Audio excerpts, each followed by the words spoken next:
Fala pessoal, tudo bem? Eu queria conversar com vocês sobre um assunto que talvez você já tenha ouvido falar, mas que é pouco utilizado no cotidiano da advocacia. Eu estou me referindo à tutela de evidência. A tutela de evidência é uma tutela provisória, só que diferentemente do que acontece na tutela de urgência, em que você precisa demonstrar a probabilidade do direito e o perigo da demora, na tutela de evidência você só precisa demonstrar a probabilidade do direito e demonstrar que a sua situação se enquadra em um dos 4 incisos do artigo 311 do CPC. E quais são essas 4 situações? Abuso do direito de defesa, ou manifesto caráter protelatório do réu, alegações de fato que podem ser comprovadas documentalmente e que haja recurso repetitivo ou súmula vinculante sobre o assunto, pedido de devolução de objeto custodiado em contrato de depósito, ou quando sua petição inicial vem instruída com documentos e o réu não se oponha de modo a gerar alguma dúvida razoável sobre as suas alegações. Agora, bora conversar sobre cada uma dessas situações. Abuso de direito de defesa. Vamos supor que você esteja defendendo um servidor público federal e ele quer ajuizar uma ação contra a União porque a União não vem pagando uma gratificação que ele acha que ele tem direito. Você ajuiza uma ação de cobrança contra a União, mas você não pede pedido liminar porque existe uma controvérsia sobre a concessão de tutela antecipada contra a Fazenda Pública em matéria patrimonial.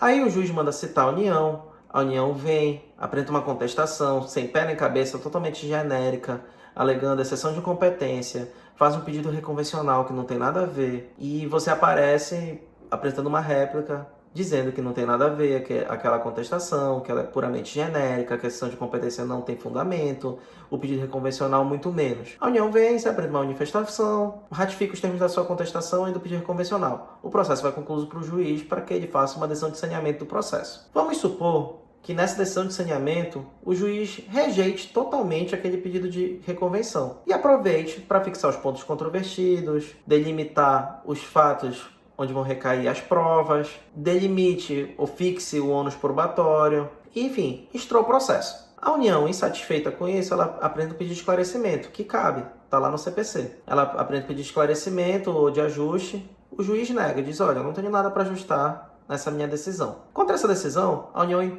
opõe embargo de declaração.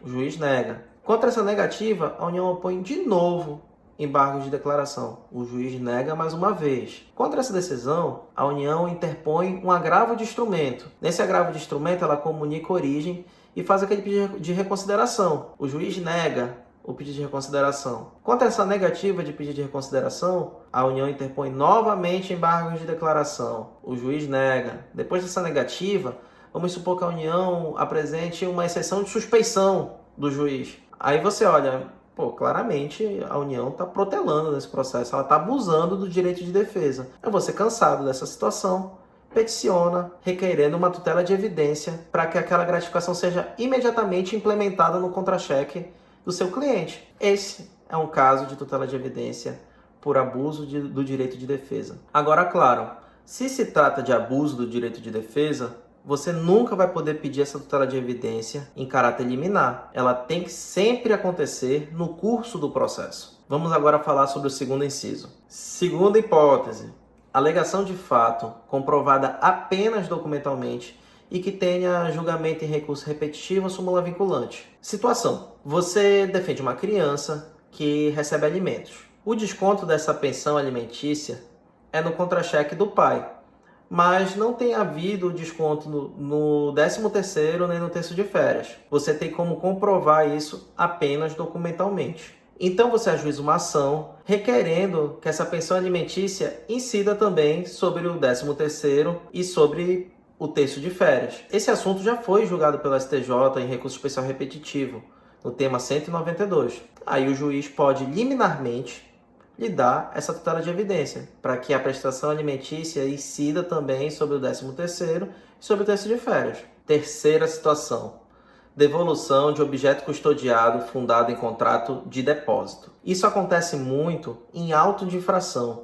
É comum quando a autoridade vai lavrar um auto que ela apreenda algum bem que está sendo usado na infração que ela está autuando. Só que como o poder público não tem espaço para guardar esse bem, também é comum que ele coloque o autuado como depositário fiel desse bem. Acontece que às vezes, além da multa, a penalidade é o perdimento desse bem. Sendo assim, o órgão notifica o autuado para que ele devolva o bem na repartição. Aí adivinha o que acontece? O autuado não devolve o bem. Quando ele não devolve o bem, cabe ao ente público ajuizar uma ação de obrigação de fazer para que a pessoa devolva esse bem. E nessa ação é fundada num contrato de depósito e ela faz um pedido liminar para que a pessoa seja obrigada a devolver o objeto custodiado. Essa é a situação do inciso 3 do artigo 311. Como a gente viu, ele também aceita pedido liminar. É uma tutela de evidência que pode ser pedida liminarmente. A quarta e última situação acontece quando você, junto com a petição inicial, instrui ela com documentos que comprovam suas alegações e o réu não se opõe a esses documentos e nem gera uma dúvida razoável acerca desses documentos. Nesse caso, você também pode pedir uma tutela de evidência, só que ela não pode ser liminar, porque como você pode perceber, você precisa que o réu não se oponha a essa prova. Então, essa tutela de evidência ela é pedida também no curso do processo. Portanto, na tutela de evidência, eu só posso pedir ela liminarmente na situação 2 e na situação 3. Na situação de abuso do direito de defesa e quando o réu não se opõe à documentação e nem gera uma dúvida razoável, a tutela de evidência somente pode ser pedida no curso do processo, nunca em caráter liminar. Espero que com essa dica você possa passar a utilizar esse instituto a favor do seu cliente, porque ele pode ser uma mão na roda em muitas situações. Um abraço a todos.